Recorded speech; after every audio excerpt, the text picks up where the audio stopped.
안녕하세요. 읽어주는 말씀입니다. 오늘 읽어드릴 말씀은 영적 친교 교재 17장 복음 기별이 안디옥에입니다. 제자들이 박해로 인하여 예루살렘에서 추방된 후에 복음 기별은 팔레스틴 지역 너머 지방들에 신속히 전파되었고 작은 예배소들이 많이 생겨 중요한 중심지를 이루게 되었다. 어떤 제자들은 베니게와 구브로와 안디옥까지 이르러 도를 전하였다. 그들의 활동은 대개 히브리파 유대인과 헬라파 유대인들에게 국한되었는데 이는 그 당시 그들의 많은 거류민들을 세계의 거의 모든 도시에서 찾을 수가 있었기 때문이었다. 복음을 기쁨으로 받아들였다고 언급된 지역 가운데 그 당시 수리아의 수도였던 안디옥이 있었다. 사람이 붐비는 그 도시는 광범위한 무역의 중심지였으므로 다양한 나라의 많은 백성들이 그 도시로 모여들었다. 그 외에도 안디옥은 건강에 좋은 위치와 아름다운 주위 환경, 그리고 부와 교양과 세련미를 찾을 수 있는 곳이었기 때문에 안락과 쾌락을 사랑하는 사람들의 휴양지로 잘 알려져 있었다. 사도시대에 있어서 안디옥은 사치와 죄악의 도시가 되었다. 구브로와 구레네에서 온 어떤 제자들이 이 안디옥에서 공개적으로 복음을 가르치는데 그들은 와서 주 예수를 전파하였다. 주의 손이 그들과 함께 하시니 그들의 열렬한 노력은 결실을 얻어 수다한 사람이 믿고 주께 돌아왔다. 예루살렘 교회가 이 사람들의 소문을 듣고 바나바를 안디옥까지 보냈다. 새로운 일터에 도착하자 바나바는 하나님의 은혜로 이미 성취된 사업을 보았으며 기뻐하여 모든 사람에게 굳은 마음으로 주께 붙어 있으라 권하였다. 안디옥에서의 바나바의 수고는 크게 축복을 받아서 신자의 수요가 많이 증가하였다. 사업이 발전하자 바나바는 길을 여시는 하나님의 섭리 가운데 사업을 진전시키기 위하여 적절한 조력자의 필요를 느꼈다. 그래서 바울을 찾으려고 다소로 갔는데 그는 얼마 전 예루살렘을 떠나 전에 잔해하던 그 믿음을 전파하면서 수리아와 길리기아 지방에서 수고하고 있었다. 바나바는 바울을 찾아 목회 사업의 동역자로서 그와 함께 돌아갈 것을 권유하는데 성공하였다. 사람이 붐비는 도시 안디옥에서 바울은 가장 좋은 일터를 발견하였다. 바울의 학식과 지혜와 열심은 그 문화도시의 주민들과 자주 출입하는 사람들에게 힘있는 감화를 끼쳤으므로 그는 바나바가 필요로 한 바로 그 조력자임이 증명되었다. 1년간 이 두 제자는 충성스럽게 봉사하는 데 연합하여 수고하였고 많은 사람들에게 세상의 구속주 나사렛 예수의 구원하는 지식을 전달하였다. 제자들이 최초로 그리스도인이라 불린 곳도 안디옥이었다.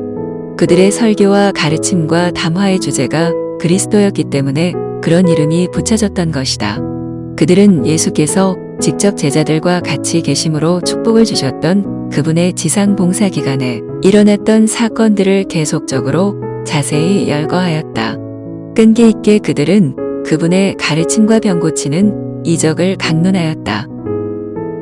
떨리는 입술과 눈물 어린 눈으로 그들은 동산에서의 그리스도의 고민 배반당하심, 신문 그리고 처형 원수들이 그분께 가한 모욕적 처사와 고문을 참으신 그 인내와 겸손, 그리고 당신을 핍박하는 자들을 위하여 기도하신 하나님의 동정에 대하여 말하였다. 그분의 부활과 승천, 그리고 타락한 인류를 위한 중보자로서 하늘에서의 그분의 사업 등은 그들이 명상하기 좋아한 주제들이었다. 그들이 그리스도를 전파하고 그분을 통하여 하나님께 기도를 올린 고로 이방인들이 그들을 그리스도인들이라 부름은 지당한 일이었다. 그들에게 그리스도인이란 이름을 주신 분은 하나님이셨다. 이것은 자신들을 그리스도께 연합하는 모든 사람들에게 주어진 고귀한 이름이다. 후에 야고보가 부자는 너희를 압제하며 법정으로 끌고 가지 아니하느냐. 저희는 너희에게 대하여 일컫는 바 그 아름다운 이름을 회방하지 아니하느냐라고 기록한 것은 이 이름이었다. 또한 베드로도 이렇게 선언하였다. 만일 그리스도인으로 고난을 받은 즉 부끄러워 말고 도리어 그 이름으로 하나님께 영광을 돌리라. 그리스도의 이름으로 욕을 받으면 복 있는 자로다. 영광의 영 곧 하나님의 영이 너희 위에 계심이라. 안디옥에 있는 신자들은 하나님께서 그들의 생애를 통해 즐겨 자기의 기쁘신 뜻을 위하여 소원을 두고 일하기 원하심을 깨달았다. 영원한 가치를 지닌 사물에 관해 거의 관심이 없는 듯이 보이는 사람들 가운데 살면서 그들은 마음이 정직한 사람들의 주목을 끌어 저희가 사랑하고 섬기는 분에 대해 적극적인 증거를 하고자 노력하였다. 그들은 겸손히 봉사하면서 생명의 말씀을 효과 있게 만드는 성령의 능력을 의지하는 법을 배웠다. 그리하여 그들은 다양한 계층의 사람들에게 날마다 그리스도를 믿는 그들의 신앙을 증거하였다. 안디옥에 있던 그리스도의 제자들의 모범은 오늘날 대도시에 살고 있는 모든 신자들에게 하나의 자극이 되어야 한다. 택하심을 입은 헌신하고 재능 있는 교역자들이 인구가 많은 중요한 중심지에 주재하여 공적인 봉사를 하는 것이 하나님의 명하신 바인 동시에 이런 도시에 살고 있는 교인들이 영혼 구원 사업에 그들의 천부의 재능을 사용하는 것 역시 하나님의 목적하신 바이다. 하나님의 부르심에 온전히 굴복하는 사람들을 위해 풍성한 축복이 준비되어 있다. 이러한 교역자들이 영혼들을 예수께로 인도하고자 노력할 때 그들은 다른 방법으로는 결코 접촉할 수 없었던 많은 사람들이 그 현명한 개인적인 봉사로 마음을 열고자 준비하고 있음을 발견하게 될 것이다. 오늘날 지상에서의 하나님의 사업에는 성경의 진리에 살아있는 대표자들이 필요하다. 대도시들을 경고하는 일은 안수 목사들만으로는 부족하다. 하나님께서는 경고받지 않은 도시들의 필요를 채우는 일에 목사뿐만 아니라 의사, 간호사, 문서 전도자, 성경교사 그리고 하나님의 말씀의 지식을 가지고 그분의 은혜의 능력을 알고 있는 다양한 재능의 헌신적인 평신도들을 부르고 계신다. 시간은 신속히 지나가고 있으며 해야 할 일은 많다. 현재의 기회들을 현명하게 이용할 수 있도록 모든 기관이 활동하지 않으면 안 된다. 바나바와 연합하여 수고한 안디옥에서의 경험은 바울로 하여금 주께서 이방 세계를 위한 특별한 사업에 그를 부르셨다는 확신을 굳게 하였다. 바울의 계심시에 주께서는 그가 이방의 목자가 되어 그들로 그 눈을 뜨게 하여 어둠에서 빛으로 사단의 권세에서 하나님께로 돌아가게 하고 죄사함과 나를 믿어 거룩히 된 무리 가운데서 기업을 얻게 하도록 할 것이라고 선언하셨다. 아나니아에게 나타난 천사도 바울에 대하여 이 사람은 내 이름을 이방인과 임금들과 이스라엘 자손들 앞에 전하기 위하여 택한 나의 그릇이라고 말했었다. 그리고 바울 자신도 후에 자기의 그리스도인 경험 가운데서 예루살렘 성전에서 기도하는 동안 그에게 떠나가라 내가 너를 멀리 이방인에게로 보내리라고 명한 하늘에서 온 천사의 방문을 받았다. 이와 같이 주께서는 바울에게 이방 세계의 넓은 선교지에 들어가도록 사명을 맡기셨다. 그 광범위하고 어려운 사업을 위하여 그를 준비시키고자 하나님께서는 그를 당신 자신과 밀접한 연결을 맺게 하셨고 황홀해진 그의 시야의 하늘의 아름다움과 영광의 광경을 열어 보이셨다. 그에게 영세 전부터 감추었던 비밀, 즉 그 뜻의 비밀을 알게 하는 사업이 맡겨졌다. 바울은 그것에 대해 다음과 같이 선언한다. 이제 그의 거룩한 사도들과 선지자들에게 성령으로 나타내신 것 같이 다른 세대에서는 사람의 아들들에게 알게 하지 아니하셨으니 이는 이방인들이 복음으로 말미암아 그리스도 예수 안에서 함께 후사가 되고 함께 지체가 되고 함께 약속에 참여하는 자가 됨이라. 이 복음을 위하여 내가 일꾼이 되었노라. 모든 성도 중에 지극히 작은 자보다 더 작은 나에게 이 은혜를 주신 것은 측량할 수 없는 그리스도의 품성을 이방인에게 전하게 하시고 영원부터 만물을 창조하신 하나님 속에 감추었던 비밀의 경륜이 어떠한 것을 드러내게 하려 하심이라. 이는 이제 교회로 말미암아 하늘에서 정사와 권세들에게 하나님의 각종 지혜를 알게 하려 하심이듯 곧 영원부터 우리 주 그리스도 예수 안에서 예정하신 뜻대로 하신 것이라. 바울과 바나바가 안디옥의 신자들과 함께 머물던 그 해 동안 하나님께서는 그들의 수고를 크게 축복해 주셨다.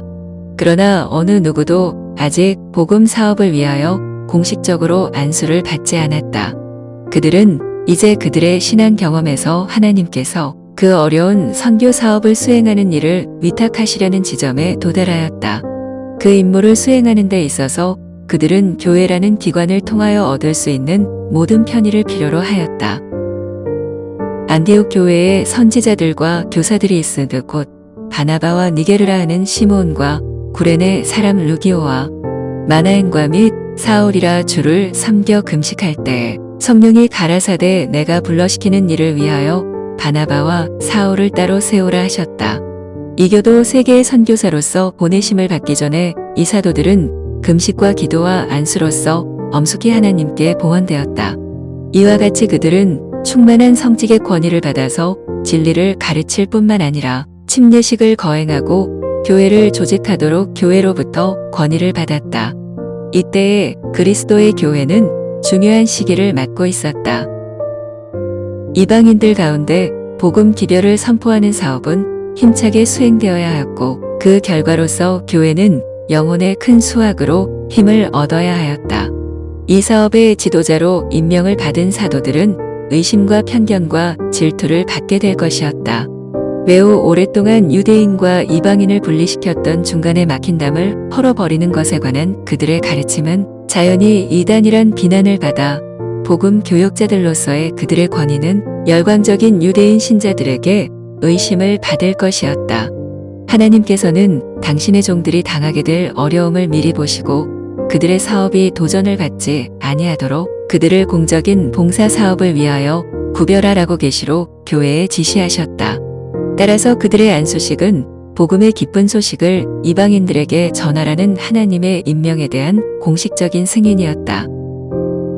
바울과 바나바가 이미 하나님으로부터 친히 그들의 사명을 받았으므로 안수 예식 자체가 어떤 새로운 은혜나 실제적인 자격을 부여하는 것은 아니었다.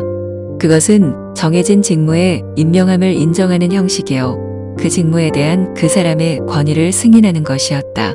그것으로 교회의 인이 하나님의 사업에 찍혔다. 이 예식은 유대인에게 의미심장한 것이었다. 유대인 아버지가 그의 자녀를 축복할 때에 그는 경건하게 그의 손을 그들의 머리 위에 얹었다. 짐승을 희생 제물로 드릴 때에도 제사장의 권위를 가진 이가 제물의 머리에 손을 얹었다. 안디옥에 있는 교인들의 교회 목사들이 바울과 바나바에게 그들의 손을 얹었을 때 그들은 그 행위로서 정해진 그 특별한 사업을 위해 헌신한 그 선택된 사도들 위해 하나님께서 축복해 주시기를 기도한 것이었다. 보의 손을 얹는 이 안수 예식은 크게 남용되어 마치 안수를 받는 이들에게 어떤 능력이 즉시 임하여 당장 그들이 목회 사업의 모든 자격을 갖추게 되는 것처럼 부당한 중요성을 그 행위에 부여하게 되었다. 그러나 이 두 사도들을 구별함에 있어서 단순히 손을 얹는 행위로 어떠한 능력이 부여되었다는 기록은 없다. 다만 그들의 안수와 미래 사업에 끼친 관계에 대한 단순한 기록이 있을 뿐이다. 성령께서 바울과 바나바를 특정한 분야의 봉사에 구별하신 것과 관련된 여러 여건들은 주께서 그의 조직된 교회 안에서 임명된 대리자들을 통하여 일하심을 분명히 보여준다. 여러 해 전에 구주께서 친히 바울에 대한 거룩한 목적을 그에게 처음 계시하셨을 때 바울은 즉시 다메섹에 새로 조직된 교회의 교인들과 접촉하도록 인도되었다. 더욱이 그곳 교회는 괘씸한 그 바리새인의 개인적인 경험에 관하여 이미 알고 있었다. 그런데 이제 그때에 주어진 거룩한 사명을 더욱 온전히 수행해야 했을 때에 성령께서는 다시 바울이 이방인들에게 복음을 전하려고 택하신 그르심을 증거하기 위하여 교회에게 바울과 그의 동역자를 안수하는 일을 맡기셨다. 안디옥 교회의 지도자들이 주를 섬겨 금식할 때 성령이 가라사대 내가 불러시키는 일을 위하여 바나바와 사울을 따로 세우라 하셨다. 하나님께서는 지상에 있는 당신의 교회를 빛의 통로로 삼으시고 그것을 통하여 당신의 목적과 뜻을 전달하신다. 그분은 그의 종들 가운데 어느 누구에게도 그 교회와 분리된 어떤 경험이나 반대되는 경험을 주시지 않으신다. 그리스도의 몸인 교회가 흑암 중에 빠져 있는 동안 하나님께서는 전 교회를 위한 그분의 뜻을 결코 한 사람에게 주시지 않으신다. 그분은 당신의 섭리 가운데 당신의 종들로 자신을 더욱 적게 신뢰하고 그분의 사업을 발전시키시기 위하여 그분이 인도하고 계시는 다른 사람들을 더 많이 신뢰하게 하도록 하기 위하여 그들을 당신의 교회와 밀접한 연결을 맺을 수 있는 곳에 두신다. 교회 안에는 언제나 혼자 독자적으로 행동하고 싶어하는 사람들이 있어 왔다. 그들은 자신들의 독자적 정신이 인간 도구로 하여금 그의 형제들, 특히 하나님께서 당신의 백성을 인도하도록 임명하신 직분에 있는 사람들의 권고를 존중하고 그들의 판단을 높이 평가하기보다는 오히려 자기 자신을 너무 많이 신뢰하고 자기 자신의 판단을 신임하도록 이끈다는 사실을 깨닫지 못하는 것처럼 보인다. 하나님께서는 어느 누구도 무시하거나 멸시할 수 없는 특별한 권위와 능력을 당신의 교회에게 부여하셨는데 이는 그렇게 하는 사람은 하나님의 음성을 멸시하는 것이 되기 때문이다. 자기 개인의 판단을 최고의 것으로 여기고자 하는 사람들은 큰 위험 가운데 있는 것이다. 하나님께서 그들을 통하여 지상에 당신의 사업을 이루시고 확장하시는 빛의 통로인 그 사람들로부터 이들을 분리시키는 것이 사단의 계획된 노력이다. 진리의 사업을 발전시키는 일과 관련된 일에 지도적 책임을 지도록 하나님께서 임명하신 사람들을 무시하거나 멸시하는 것은 하나님께서 당신의 백성을 돕고 격려하며 힘을 주시기 위하여 제정하신 방법을 거절하는 것이다. 이는 주의 사업을 하는 어떠한 일꾼도 그 방법들을 버리고 그의 빛은 다른 어떤 통로가 아니라 직접 하나님께로부터 온 것이라고 생각하는 것은 원수에게 기만당하여 쓰러지기 쉬운 위치에 자신을 두는 것이기 때문이다. 주께서는 당신의 지혜로 모든 신자들이 유지해야 할 그 긴밀한 관계를 통하여 그리스도인은 그리스도인과 연합하고 교회는 교회와 연합하도록 계획하셨다. 이리하여 인간 도구는 하나님과 협력할 수 있게 될 것이다. 모든 기관들이 성령께 복종하게 될 것이므로 모든 신자들은 하나님의 은혜의 기쁜 소식을 세상에 전하기 위하여 하나의 조직되고 잘 지도된 수고를 하도록 연합하게 될 것이다. 바울은 공식적인 안수를 받은 것을 그의 평생의 사업의 새롭고 중요한 신기원을 여는 표로 삼았다. 그가 후에 그리스도의 교회에서 그의 사도직의 시작을 기산한 것은 이때부터였다. 안디옥에서 복음의 빛이 밝게 빛나고 있는 동안 예루살렘에 남아있던 사도들은 한 중요한 사업을 계속하였다. 매년 절기 때에는 모든 지방으로부터 많은 유대인들이 성전 예배를 위해 예루살렘에 왔다. 이들 순례자 중에는 열렬하고 경건하며 예언을 열심히 연구하는 사람들이 있었다. 그들은 이스라엘의 소망인 약속된 메시아의 강림을 바라보고 사모하고 있었다. 예루살렘이 이러한 나그네들로 붐비는 동안 사도들은 비록 저희가 그렇게 행하면 그들의 생명을 끊임없는 위험 가운데 두는 것임을 알면서도 불굴의 용기로 그리스도를 전파하였다. 하나님의 성령께서 그들의 노력에 인을 지셨으며 많은 사람들이 그 신앙으로 개심하였고 이 사람들은 세상의 다른 지역에 있는 그들의 집으로 돌아가 모든 민족들에게 그리고 사회의 모든 계층들에게 진리의 씨앗을 뿌렸다. 이 사업에 종사한 뛰어난 사도들 중에 베드로와 야고보와 요한이 있었는데 그들은 하나님께서 그들을 모국에서 저희 동포들에게 그리스도를 전파하도록 명하셨음을 확신하였다. 그들은 충실하고 지혜롭게 수고하였고 저희가 보고 들은 것들을 증거하였으며 그리고 이스라엘 집에서 유대인들이 십자가에 못 박은 이 예수를 하나님이 주와 그리스도가 되게 하셨다는 것을 확신시키려고 노력하면서 더 확실한 예언으로 호소하였다.